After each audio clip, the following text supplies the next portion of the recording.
तोर गई गौरा बाबा के बगियावा, बहिनी के धानी रंग चुनरियाना।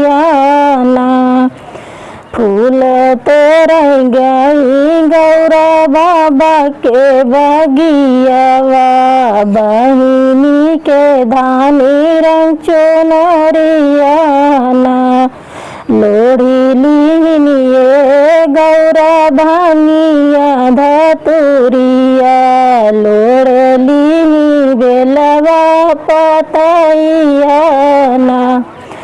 लोढ़ लिहिए गौरा भानिया धतुरिया, लोढ़ लिहि बेलवा पतैयाना।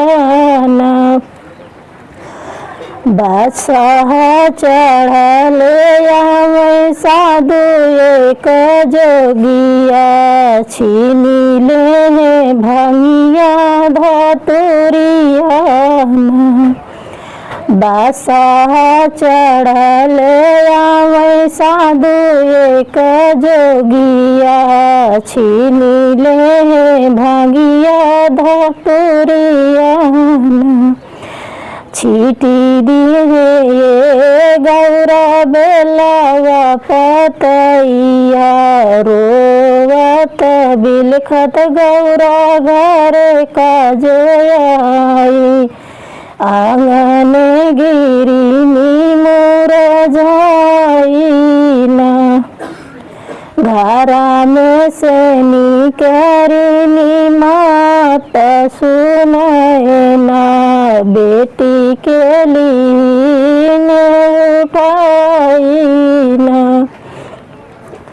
के तो है मारे गौरा के गरियाए, काहे के गिरु मुरझाइना।